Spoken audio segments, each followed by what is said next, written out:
He's not a bat, he's a man who fights crime. And we're gonna watch him fight for a minute at a time. With John and Niall and a guest who doesn't rhyme. It's Bat Minute!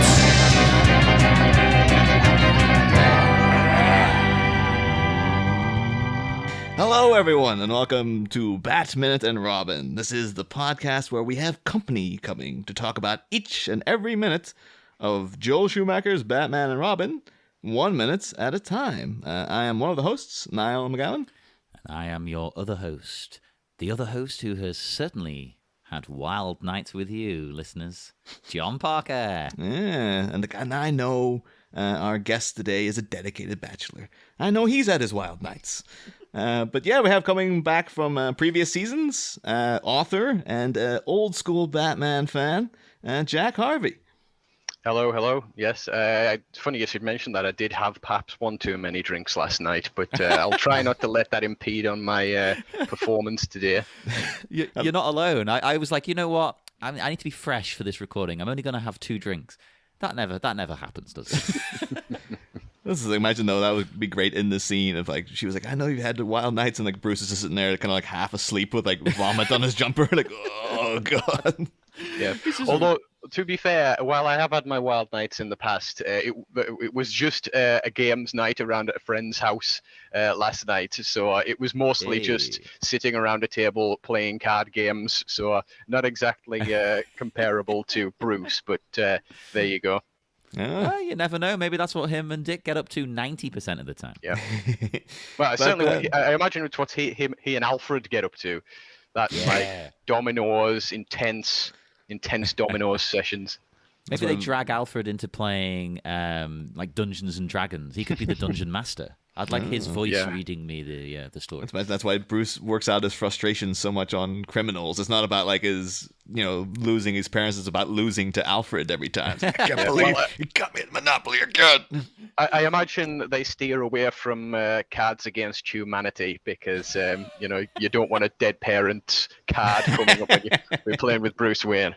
Oh my God! Right, there must be a Batman themed deck, right, for that. We need to play that on mic. There's bound to be. There's one of everything. Yeah. There's a drag race one, which I haven't even got. There's got to be a Batman one. Come on. Yeah. But while we investigate that further, we're here today to talk specifically about minute 60. We're an hour in to this behemoth. Minute 60 ends, it opens with a dark dahlia dictating about disposal, and it ends a minute later with an uncaped crusader concerned about a proposal. So, yeah, you get coming in here at the tail end of... Well, actually, before we even start, Jack, because obviously Batman and Robin, very contentious movie amongst people, but you notably came on the 89 season where it was a real love-in. Everybody loved 89, but you were like, I remember you saying that you felt that the Adam West Batman was kind of like the ideal way to do the character. Like that's kind of what Batman should be. Of course, a lot of people then say like, well, the Batman and Robin is continuing on the legacy of the Adam West Batman, and the producers will say it's more the Silver Age comics. Yeah. But then other people have even said, no, Batman and Robin is nowhere near as witty and satirical as the 60s show was. It can't make that claim. But like, so where do you fall with this movie?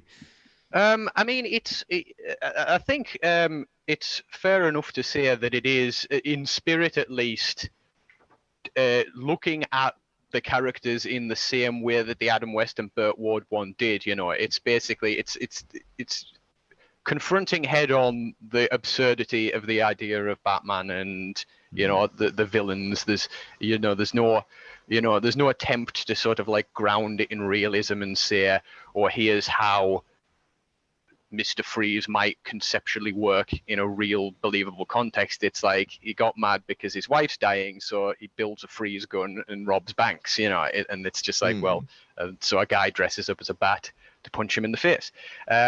Whether or not I think there's a point to be made that it does miss a lot of the satire that the 66 series did, but at the end of the day, that's when you're doing a television series, you've got time to, I mean, not every Adam West Burt Ward one was a particular hit or particularly successful. There are some episodes that, as fun as they are clunkers, really. So when you sort of Joel Schumacher kind of only had sort of like arguably 2 shots of doing that kind of take, and sometimes he hits and sometimes he misses. But I still think it's like it is the same. It is the 1990s equivalent of the 66 series in a lot of ways. In the sort of the way the 60 like it's 90s camp in the way that the 60s series was 60s camp. Really. Yes.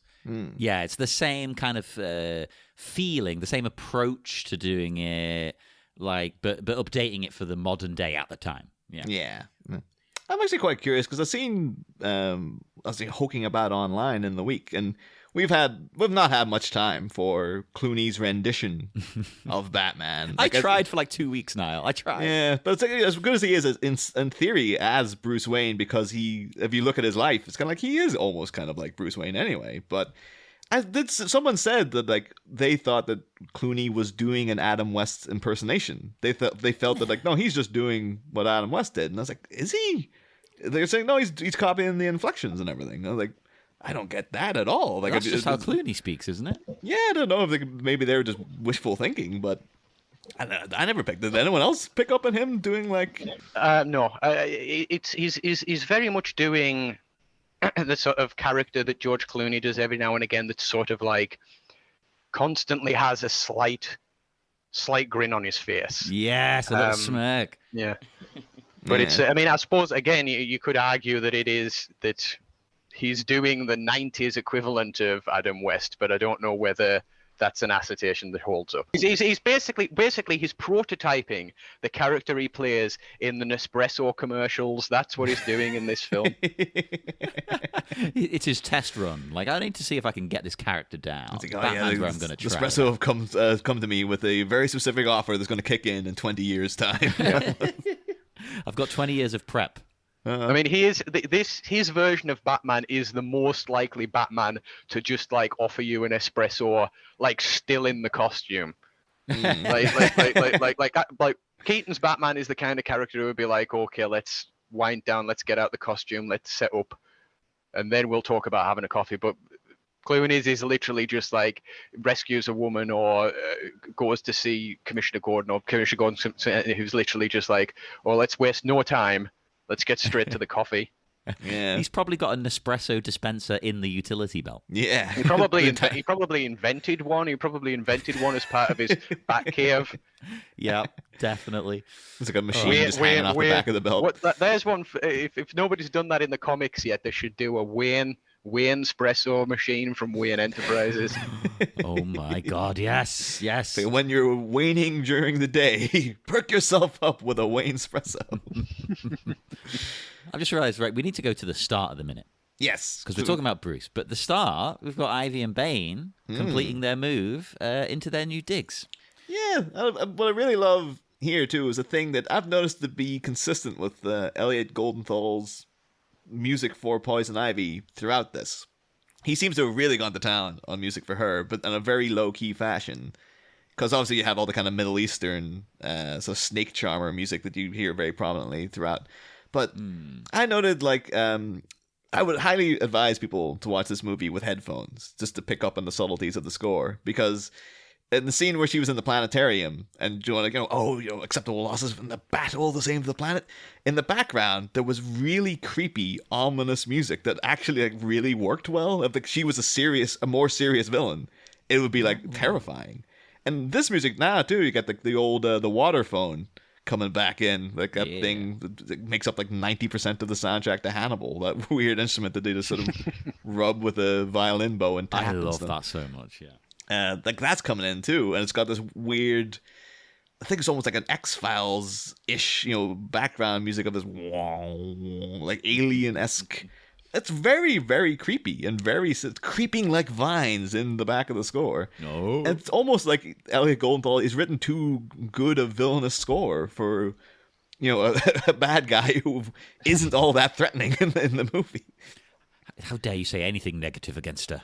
But I know what you mean. Yeah. Think you'd give her a more kind of fun, silly kind of. I think he's taking the material more seriously than anybody else making the film is, because he's writing something that's genuinely unnerving for. Whereas then they're like, nah, she's just gonna get eaten by her own flower later on. It doesn't even make sense why people are making a big deal out of her. Well, she's making a big deal out of herself here in this scene, though, because she sits down in this very fancy, dare I call it a throne? She's crowned herself Queen of the Bathhouse. Yes. Although now in the current comics, she is Queen Ivy as well. There was a very notable comic book cover back in late 2020 where she was like sitting on a throne declaring herself queen. So it was like, oh, it took 24 years, but it paid off. What was this chair doing here, can I ask? Like, what did the gang bring this chair? Because a bathhouse wouldn't have this sitting there, would it? It depends on the bathhouse. It depends on how, what kind of clientele it would have served in its heyday. True.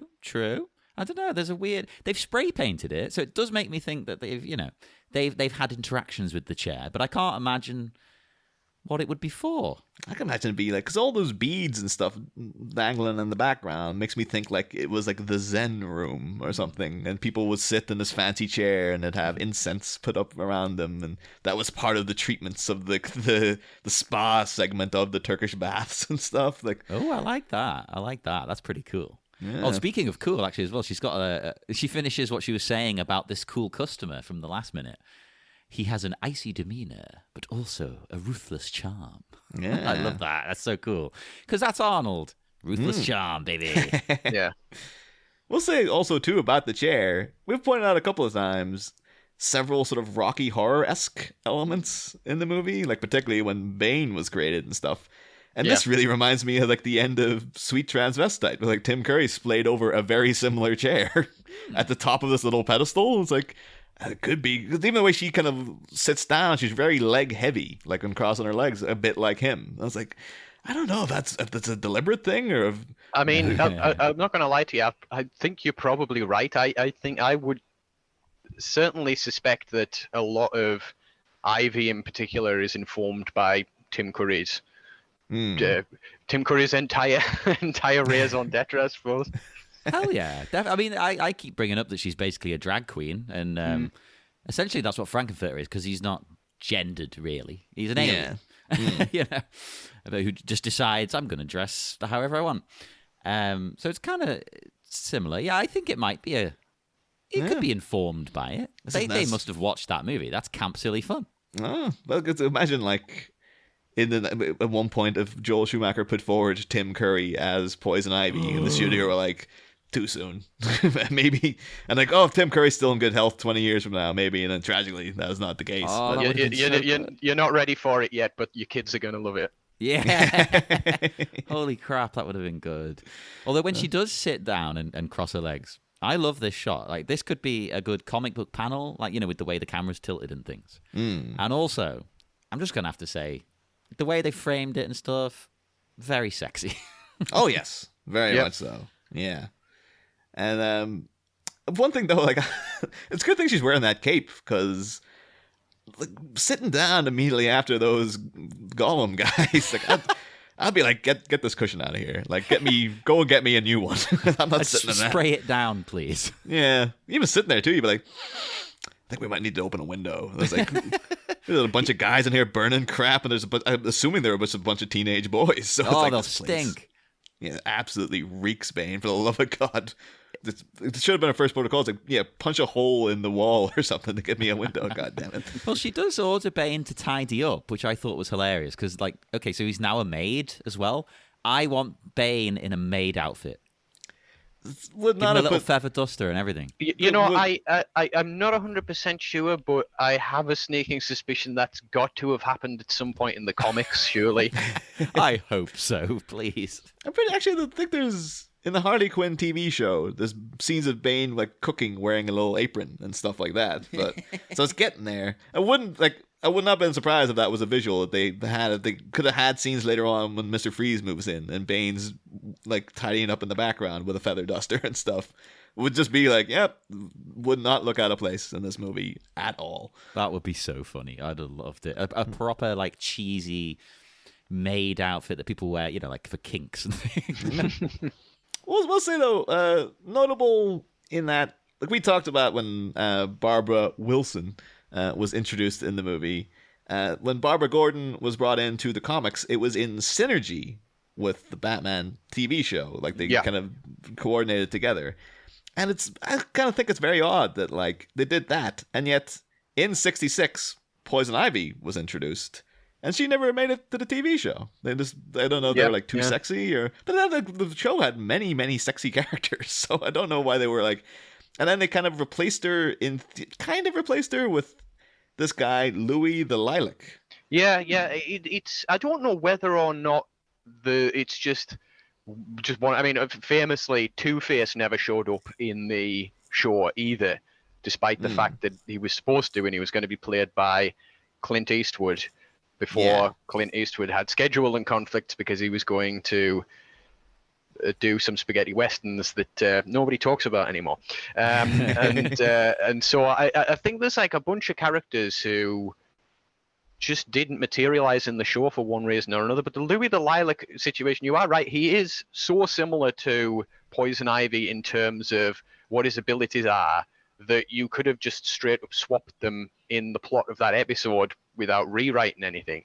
And I don't know whether or not there's some reason why, whether there was a casting issue and they had to quickly rework the character, or whether they kind of just felt like, we've got enough sexy seductresses. We want to do a villain with the same power but a change of pace. So, I don't know. It's one of those ones I've never got an answer for yet. Yeah, because he comes in, he's like an old 40s gangster, but he's played by Milton Berle. But he's like, his whole the first episode with him is like his obsession with taking over the flower children because it's the 60s. How hippie, yeah. And he's going around and he's like, he abducts the hippie Princess Primrose, and the whole thing about like, yes, I'm going to brainwash her, and then she's going to command the flower children to follow my commands, and then I'm going to rule the world, and all this kind of stuff. Yeah, and there's a whole lot of like, oh, the kids love us, man. They think me and Batman are really happening, and all this fantastically dated dialogue. I quite like that episode as well because it's like some of the characters are like, oh, those damn hippies, all lazy, good for nothing, contributing nothing to society, and like Batman's just sort of like, no, you have to understand them. They want to bring peace and love into the world, but in their own way. And it's just like it's such a sort of like idealistic admiration for the hippie movement from Batman is such a bizarre yet fitting for the show kind of thing. I thought it was quite strange in that like they make a point in the show of like, oh, the hippies love Batman and Robin. And it's like, maybe back then, but like nowadays, I can't imagine any hippie having time for like, a guy who lands on people as heavy as Batman. He's like, oh, he's, as Poison Ivy calls him, right-wing militant arm of the, the oppressor and stuff. Well, that's how a lot of people view him now, isn't it? And they make memes about it and things about, how Batman's actually making everything worse. He could just donate money. Yeah. And even though he does it like that, that's not been like ignored in the comics. They actually do talk about how Bruce Wayne puts money into social programs and stuff, and how Gotham City is particularly troublesome in regards to the criminal element and all that kind of stuff. But I think that it is time for a Batman that you could sort of have that the hippies would admire again. That would be an interesting version of the character to write. Yeah, let's do it. That's the next interpretation. Once Robert Pattinson's done, that's what I want. Yeah, because I guess you could, in theory, be like, oh, he is like a freelance agent against corrupt pigs and stuff like that. Like, maybe in that way, it's like he is spreading peace and love, but in his own way. Yeah, because the villains could be major like corporations and things who are polluting the planet, much like Ivy's against. Yeah.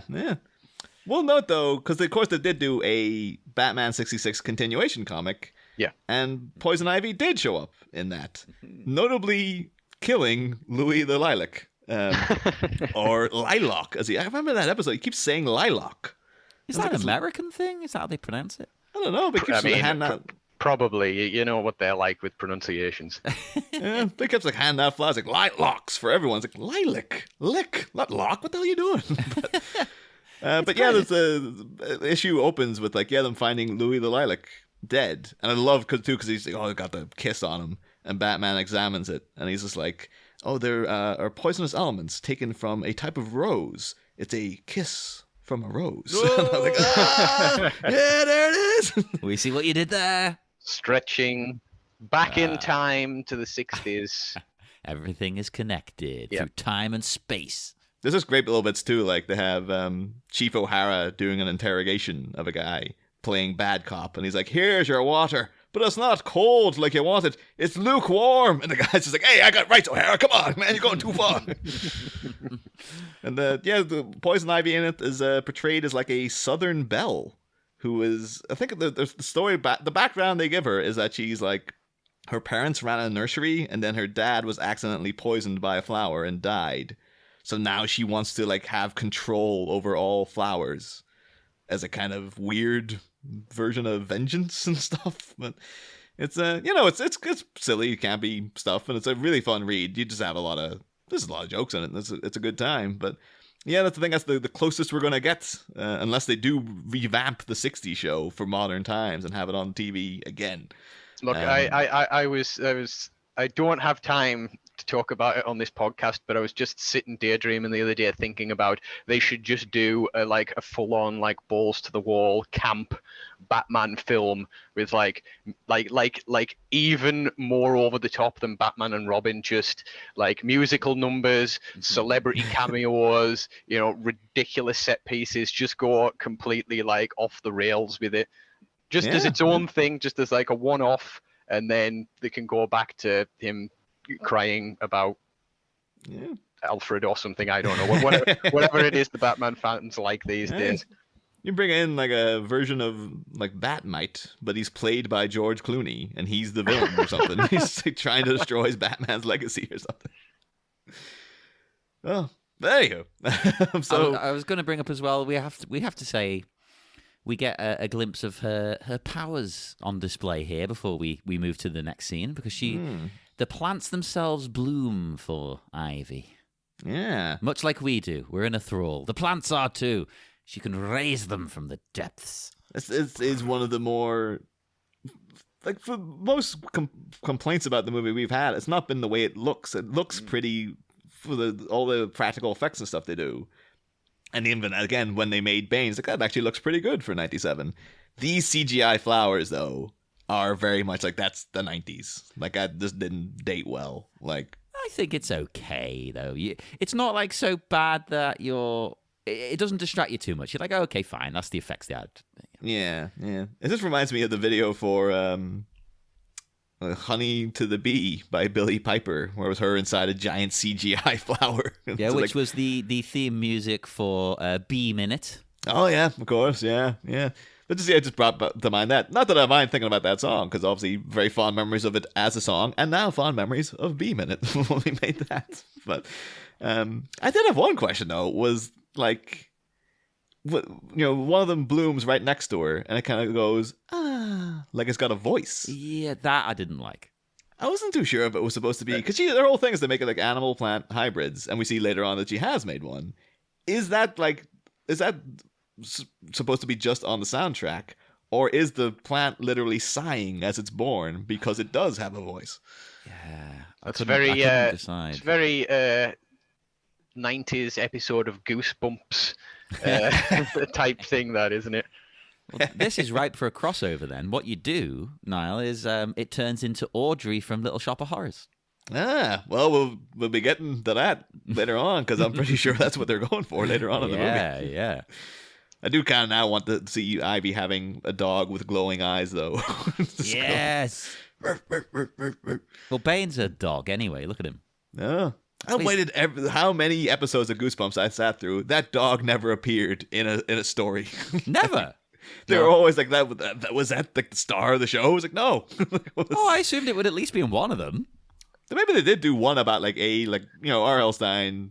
As much as we love him because of nostalgia, wasn't above just ripping stuff off. So Oh, no. Most of the episodes are rip-offs. Yeah, so it couldn't be like, oh, I did a Cujo. Yeah, there's an episode that's just Cujo. So, Although now I said Bane is her dog. I really now, the new Bane, don't do a luchador mask. I want Bane in a pup mask. ah, A full-on kinky pup mask. just playing Iggy Pop's Now I Want to Be Yeah. Your Dog.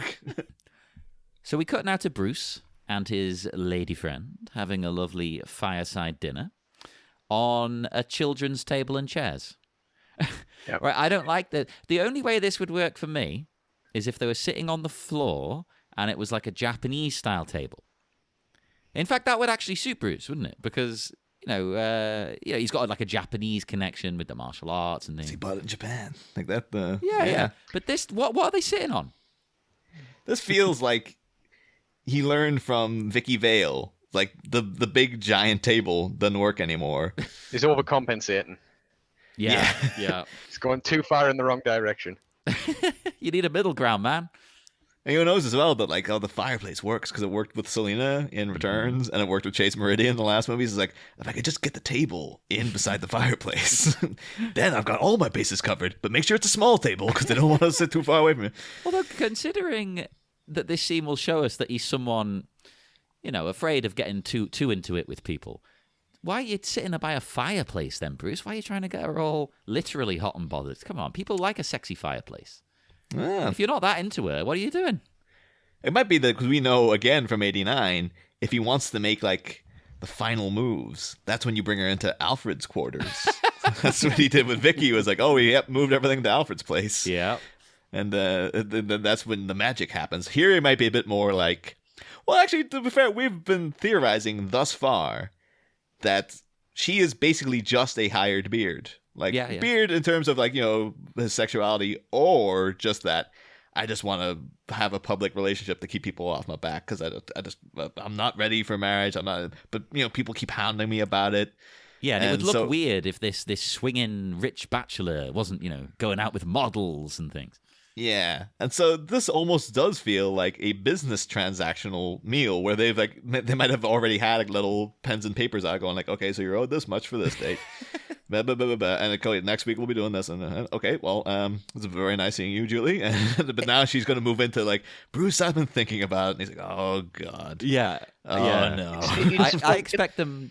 I expect them to end their conversation with a handshake, but she has other things in mind. yeah, See, the whole setup though is just, it just looks like a really awkward, like even beside the table, it's just like the part of the room they're in, sort of like angled from the fireplace, is sort of like, the whole thing just looks like a clumsy, awkward, odd place to have a meal, whether you're intending to romance someone or intending to put somebody off. It just feels like surely there's somewhere more suitable for that kind of thing in Wayne Manor than whatever is doing there.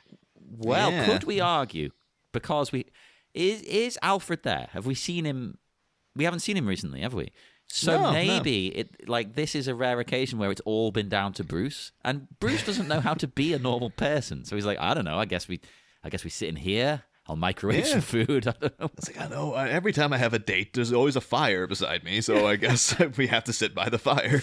Yeah, he doesn't know what he's doing without Alfred. It could be that. It could, Alfred, he's not doing too well. He's probably got the night off for once. I was straining to see what they were eating. Yeah, same. I tried to boost the contrast and everything. Yeah, they had to do like enhance frame 42, but it seems like sometimes Julie Madison's could be like a pasta dish, but it also looks like it has blackberries on it. It could be again as part of like a sauce or something. Bruce's I couldn't make it because got goddamn wine goblets in the way. We didn't get a good look at it. There's something on his plate that definitely looks like carrots to me. There's something orange. What else do we eat that's orange like that? Oranges? Well, yes, I suppose. If it's got like black currants on it, it could be, I don't know, a fruit salad or something. Or I don't know. There's something dark on our right of his plate, which I assumed was some kind of meat. Yeah, But if you're eating sort of old-fashioned food, very traditional food, berries and meat used to go together a lot. Yeah. yeah. It also kind of looks like a kind of like a red, red salad leaves or something like that, kind of a dark purpley kind of. So it could be meat. Could It be does look like beetroot. beetroot. Oh, yeah, I'm a fan of that. But also, even looking at his plate now, it almost does look like there's berries there as well. But also pasta. It's like that doesn't mix at all. It's berries, carrot, beetroot, and pasta. See, this is where I went wrong when I contacted Tim Burton's agent. I should have said, I don't want Tim to come on the show. Can you just answer this question, because he might be connected still to people working on the movie. Yep. He'd be like, "You have a Batman question? Yes, about Batman and Robin." Yeah, it's not one of yours, Tim. It's you know the guys behind the scenes. Can you find out for me? Tim Burton had the goddamn decency to audibly. He told you exactly what Bruce Wayne was eating in Returns, and in '89 you got like a lingering shot of the plates. Yep. Where you saw there was peas and a bit of looked like a bit of roast beef and stuff on it. You knew what they were eating. Joel Schumacher's just like, whatever. Who cares what they're eating? We care, Joel. That's why we're we here. want to eat it on the air. Didn't you think about what might have happened if, say, somebody was going to do a podcast years later and milk time talking about what potentially the characters are eating? How did you not take that into account? I can't wait for the first movie to come out that acknowledges like podcasts as a thing, especially movies by minutes ones. Like, yeah, we made this specifically for that crowd. There's something in every minute of this film. Oh, but that's the thing. Yeah, so we talked a bit about Elle Macpherson earlier when she first showed up, and I think after the scene she only has like one other scene, so we got all our Julie Madison notes in pretty swiftly. But There's a reason for that, though, I think, because as we go through, although they come to an understanding of, we'll talk about this again. It feels final. It feels kind of like this is the end of the relationship, really. Yeah. Even though they're going to bring it up again at a later stage. Think about it.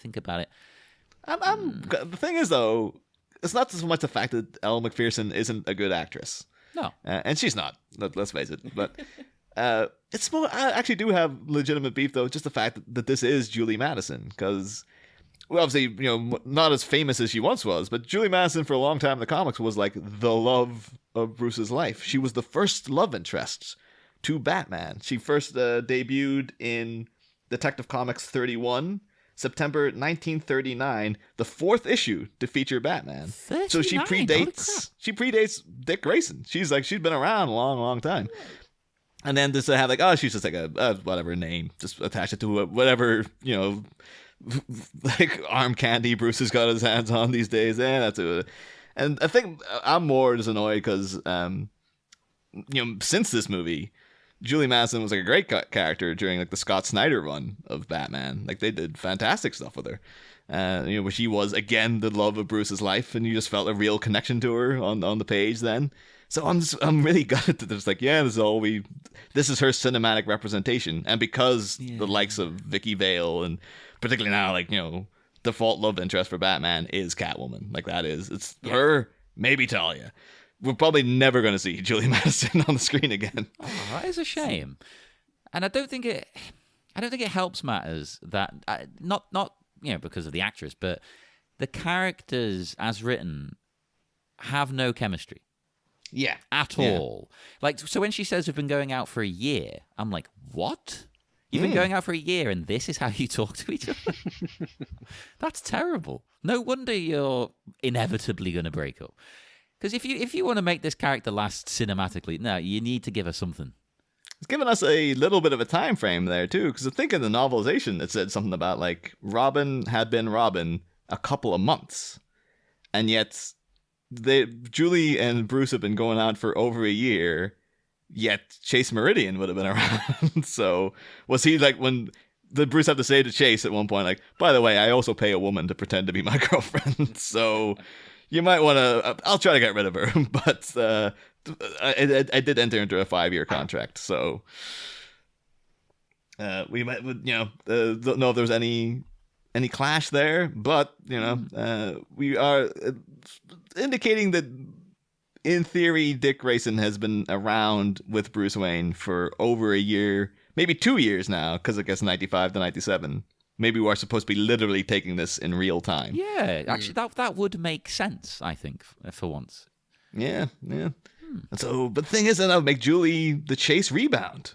He's just like, I was never serious about this. Like, I was all into Chase Meridian for a bit there. She knew who I was. You don't know anything about me, as he's going to get to during the conversation. Yeah, his reaction when she's wanting him to commit, essentially, is the look on his face. He's kind of like, oh, I'm flattered, but no chance. No, that's not happening. So I know that this was a thing you specifically wanted to talk about, Jack, where, she was like, I want to spend the rest of my life with you. And then he's just like, Julie, I'm not the marrying kind. Yeah. Like, yeah. It's not you, it's me. Yeah, it's, there's two stories that people keep bringing up about, about George Clooney when he was playing Batman. And the first one is where he said, if you ever saw him in the street and you said you watched Batman and Robin, he would pay you $5 for the price of the cinema ticket as an apology.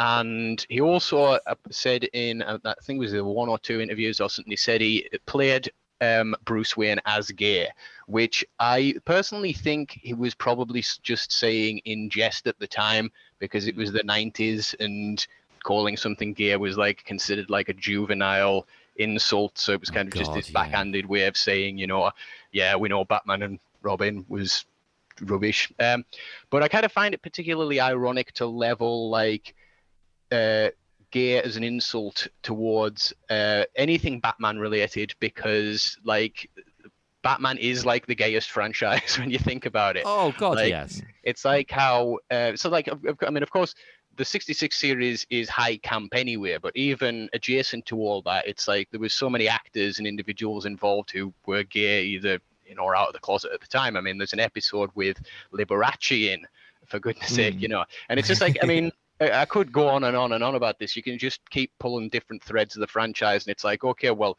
the animated series, it introduced Renee Montoya, gay character, introduced Harley Quinn, and set up the whole sort of like foundation for what her relationship with Poison Ivy would become years down the line. You've got stuff like the fact that when Wildstorm Comics, before it was originally taken over by DC Comics, had Batman and Superman analogs in Apollo and Midnighter who were in a relationship with each other. So it's like everybody could see that kind of subtext between Batman and Superman in the comics anyway, and that was just making it explicit.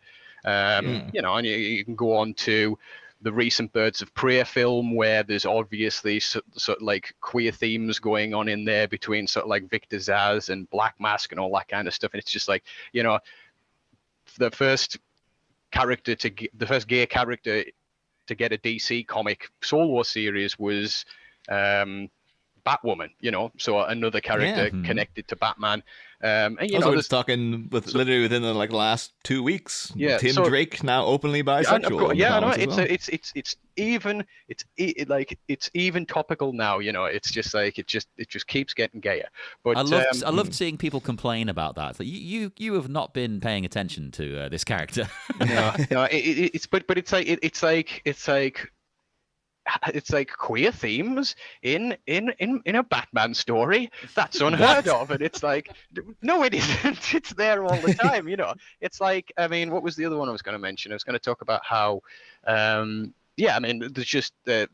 while Bruce Wayne himself is always genuinely depicted as heterosexual, there's practically the entire supporting cast is like queer in one way or the other, subtextually or otherwise. So Grant Morrison, there's a quote from Grant Morrison. Now, if you're listening and you don't know who Grant Morrison is, how? You're listening to a Batman podcast and you don't know who Grant Morrison is, but the off chance you don't know, Grant Morrison's generally regarded one of like the current great comic book writers. Had an iconic run on Batman and Robin, on All-Star Superman, on Batman Incorporated as well, and a bunch of other stuff, of course. And he famously said, and I'm just going to read the quote. He said, "Gayness is built into Batman. I'm not using gay in the pejorative sense, but Batman is very, very gay. There's no denying it. Obviously, as a fictional character, he's intended to be heterosexual, but the basis of the whole concept is utterly gay. I think that's why people like it. All of these women fancy him, and they all wear fetish clothes and jump around rooftops to get to him, but he doesn't care. He's more interested in hanging around with the old guy and the kid. Yeah, I mean, it's true. It's right. Yeah, Totally. But even on top of all of that, I think a lot of people are just like, why is Batman specifically the one that always seems to teeter towards the queer subtext and all that kind of stuff? Because it's understandable with a franchise like X-Men, because that's all about being a persecuted minority that is hated and feared and has to stay in the shadows and all this kind of stuff. So, and particularly in regards to like the 90s when the AIDS crisis and stuff was going on, you can kind of see how X-Men became like the gayest Marvel comic. But like, why Batman? And I think the answer's fairly straightforward. It's just that Batman is pretty much the most popular superhero in the world. So he gets the most stories, the most spin-offs, the most films, video games, whatever.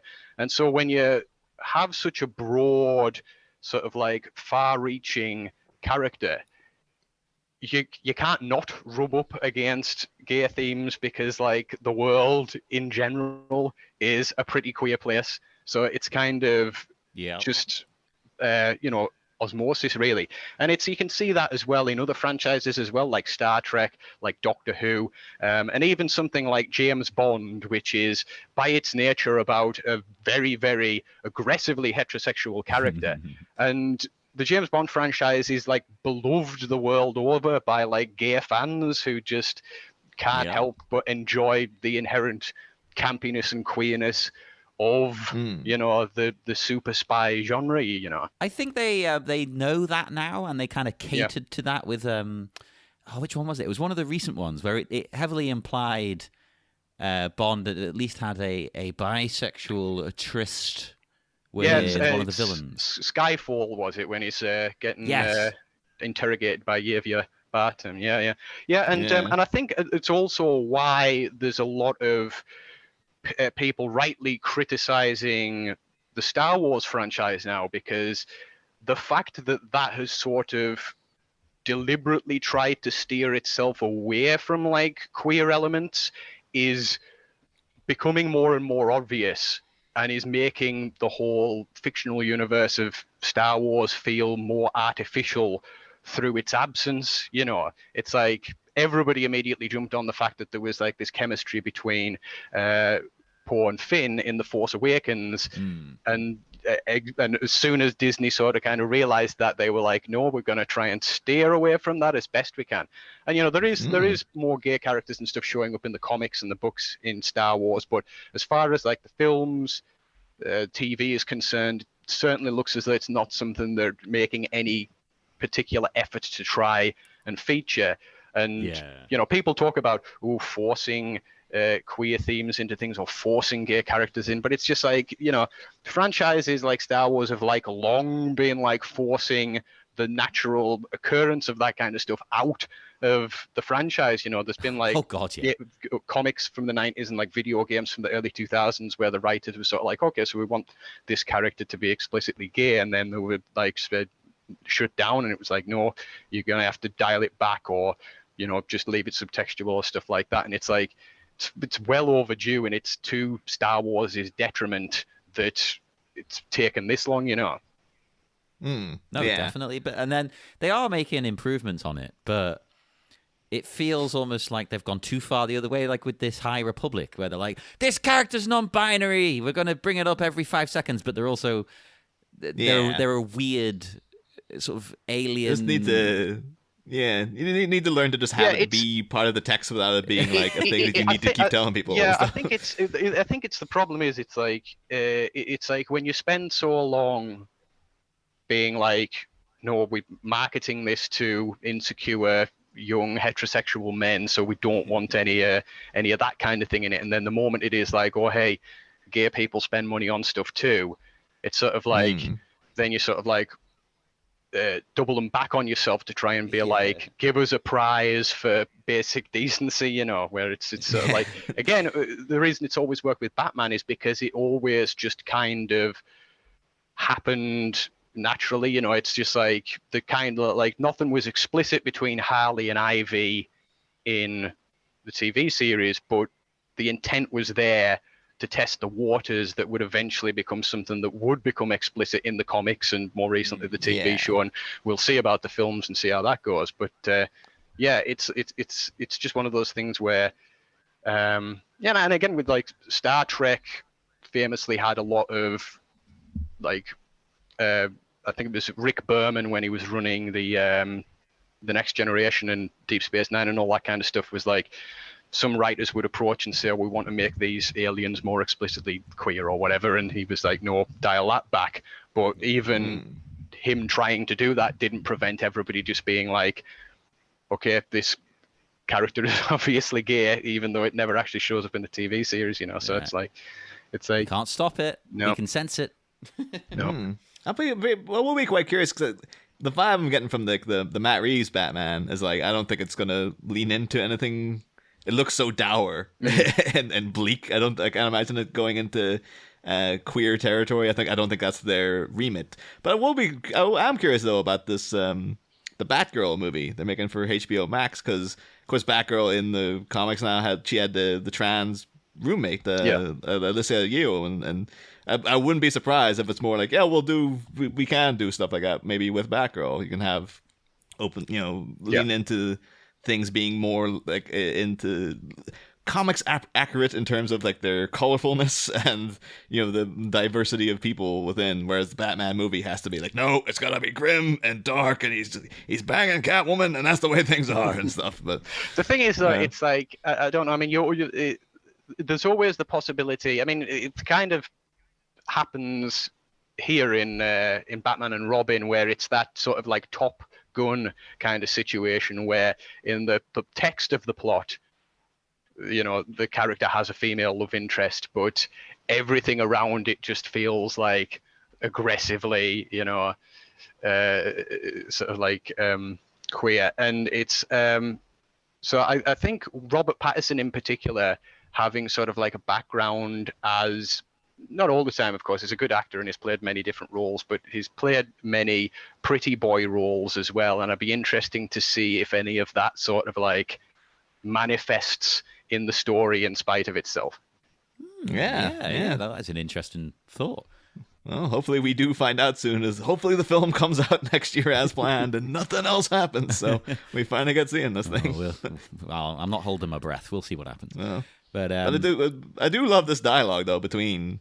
I don't know why I find it so fascinating though, like him saying like, "Oh, well, I'm not the marrying kind," and her going, "I know you're a dedicated bachelor." Like him saying, "I know you like going around sleeping with loads of different people." Yeah, because when she's like, "I know you've had your wild nights," I was just thinking, "Oh yes, the famous Wayne Manor orgies." It's like keeping up appearances, you understand. He's a hedonist. But dedicated bachelor, where it's like, I take time out of my day to do this. These are my bacheloring hours. Yeah. It's like, I've had so many different marriage proposals, but every time I've set a life goal for myself, and it's to remain a bachelor, and I will not stray away from it.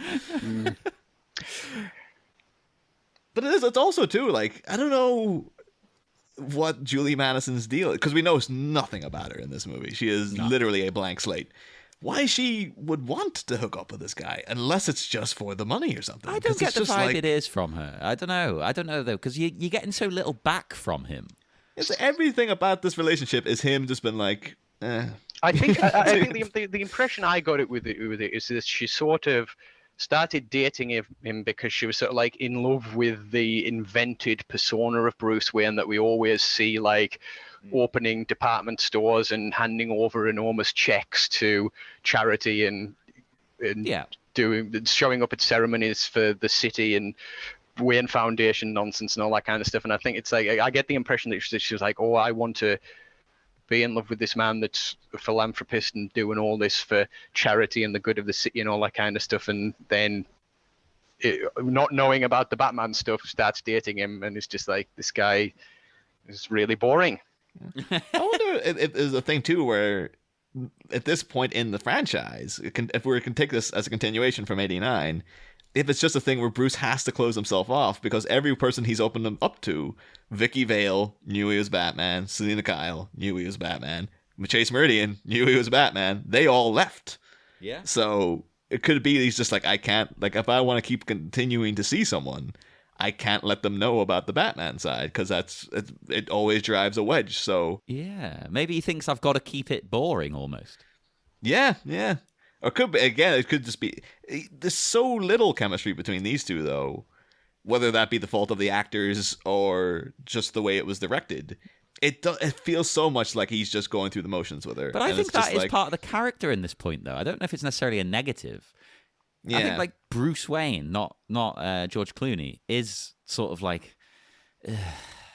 Yeah. Because I think that plays into where it goes with the temptation of Poison Ivy, isn't it, as well? It's that sort of like what she uses to exploit his sort of like desires. She's the sort of like she's the alternative. She's the woman from the dangerous, wild and crazy world of Batman, that he could date without compromise, She is Catwoman too. Yeah. They do that kind of throughout the movie where it's like, oh, so like what happened with Catwoman. So that would actually make total sense. Yeah. That is actually good. That's a good way to look at it, actually. Yeah, the person who's more involved with his crime fighting life is the one he's like, ooh, actually, yeah, look over here. So yeah. it's the classic meme of like Bruce Wayne's head on the guy, or the guy's body going, ooh, and then Julie Madison's beside him is the shocked girlfriend, and the girl in the red dress is Poison Ivy. I'm gonna have to make that for the listeners' cave now that I've said it. So. Do it. But yeah, does anyone else have any other notes for minute 60 in particular? No, noted out. Well, one other thing I will add is just that for the sake of everything's connected, I did mention, of course, Milton Berle played Louis the Lilac. And Milton Berle, very famous for like as a comedian in America and did like lots of stuff on TV and radio. But in terms of acting, he also appeared in It's a Mad, Mad, Mad, Mad World with Dick Shawn, who was the voice of Snow Miser. So Dick Shawn's in this movie, Ooh. technically. He was the singing voice of Snow Miser in The Year Without a Santa Claus. And that It's a Mad, Mad, Mad, Mad World also features Spencer Tracy, of course, famously turned down the role of the Penguin in the 60s show because he wanted to kill Batman, and they said no. And it also features Arnold Stang, who, of course, was the counterpart to Arnold Strong, quote unquote, in Hercules in New York. Yeah, classic. Yeah. And one of the first things, Milton Berle apparently was a child actor. One of the first things he appeared in was The Mark of Zorro. So, of course, that had very heavy connotations on Batman throughout his entire legacy. So, Oh yeah! Oh my God! Everything is connected once more. yeah. But yeah, Jack, because Batman and Robin has such a reputation as being one of the worst films ever made, we are asking the guests what they hold as the worst film they've ever seen. Do you have anything like in mind when that comes up? The worst film I've ever seen? It's probably something when I was a kid was probably particularly bad. I try to steer clear of bad films these days. I mean, I know some people like it, but Joker really is one I just could not jive with. It had an excellent 20 minutes at the end when he actually was the Joker, so that alone probably stops it being the worst film I've ever seen. That's like the flip of like my opinion of it is like I was a fine film. It's just not a Joker movie. It's like if it was just called Clown, I'd be like, yeah, it's about some guy. Yeah. But this is like, yeah, that is not the Joker. And then it's just at the very end you get that little sliver of him as the Joker. And it's like, oh, Joaquin Phoenix actually doing something interesting with his portrayal of him in full flamboyant form. It's like, yeah, he could have been a good Joker, but he ain't playing him in this movie. That's what I like about it, though. It's almost like an Elseworlds story. Yeah. I mean, Showgirls is pretty bad. But I love it. At the same so much. time, Showgirls is great to enjoy in the same way you would enjoy Tommy Wiseau's The Room. I often tell people it's just like if you enjoyed The Room, it's got nothing on Showgirls. Believe me. Well, I was going to do. I was planning a minute-by-minute show of Showgirls, but it's on the back burner at the moment. No, you're gonna do it, and then everybody got AIDS and shit. It's just it's terrible times. That's why I'm covering Rent instead on the Patreon. But in that line, though, Jack, the follow-up question, because Batman Robin is also beloved by large segments of the community, we're asking about movies that you love that are regarded as being bad Yeah, by people? I have a lot to choose on because I'm notorious for liking and defending films that otherwise not particularly liked all that much. I often make a joke that me and my mum are the only people that like David Lynch's Dune, and not even David Lynch likes David Lynch's Dune. I like it. I'll defend it. Well, Yeah. here's the thing. I actually think I know more people that like it than don't. You know, I mean, Yeah. I think the idea that it's particularly disliked is mostly a myth. You know, Yeah. I mean, certainly the criticism that it skips over a lot of the critical stuff from the books is valid, but it's still visually great. It's fun. The performances are fantastic. The special effects are great. I think somebody said it's if you just watch David Lynch's Dune as the longest music video you'll ever see, you'll really enjoy it, you know, which I can jive with. So, yeah. But if I had to pick one, I would probably pick Prometheus, which I like, generally considered not a good film by a lot of people, but I think I really... Like, I think it's because a lot of people were expecting an Alien prequel, which it isn't really. It's more, if you've got to understand it as it's basically Ridley Scott doing what if 2001: A Space Odyssey was a horror film, basically. And it's like again, great performances from. Well, obviously Michael Fassbender's great. The special effects are wonderful. It does interestingly. It's all connected, repurposes a lot of concept art from the Alejandro Jodorowsky version of Dune that was never made. Of course, yeah. Because H.R. Giger did a bunch of concept art for that. Some of those concepts got used for Prometheus. So yes, I really like Prometheus, and the reason I haven't seen Alien Covenant is because Ridley Scott then just like immediately abandoned what he was doing and it was just like more alien carnage, you know, which is that's exactly what it is. I was gonna say this. So no, don't watch it then. If you love Prometheus for those reasons, and I like Prometheus for those reasons, Covenant drops it all. It's like because of the poor reaction to Prometheus, he went, oh, so people just want like xenomorphs and stuff again. Okay, cool, we'll do that. It's like, no, that's not what the problem was with Prometheus. The promise of the sequel is like a 20-minute flashback segment in it.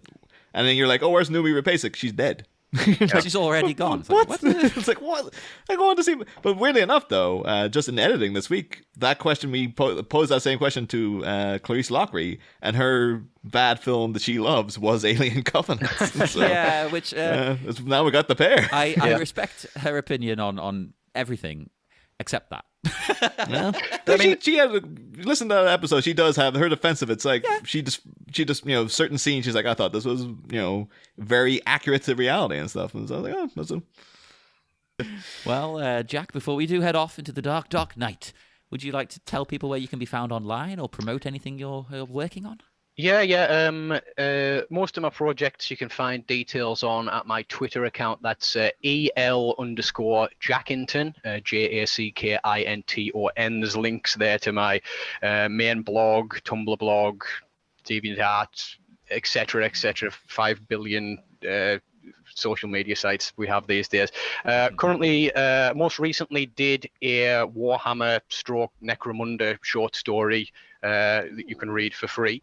That has been very well received, and I'm working on a bunch of other stuff. I have, of course, comics and short story collections available for people to spend money on if they, are inclined that way. So go there if you want to see the details. Yeah, check all of that out, everybody. And we're on all the usual. I can't be bothered today. We're on Facebook, Twitter, Instagram. Come to all of them. And check out the Sleepy Charlie Media Patreon. We can get bonus stuff, exciting, fun episodes about nonsense, which is what you want. Me and Niall chatting crap for 2 hours. There you go. Come and check that out. Buy a T-shirt as well. Go on the TeePublic. We haven't actually got a proper link to that now. We need to correct that. Like batminute.com/ just type in Batminute. It'll come up, honestly. And we will see you again next time for more Bat-Minute and Robin. Are we doing an outro? I prepared one this time if you want me to do one. So it would be, all right, on 3. 1, 2, 3. Next time. Is Bruce Wayne going to wallow in his misery, or is he going to be distracted by a villain creeping in on the periphery? Find out next time. Same Bat Pod, different Bat Minute. We'll be back.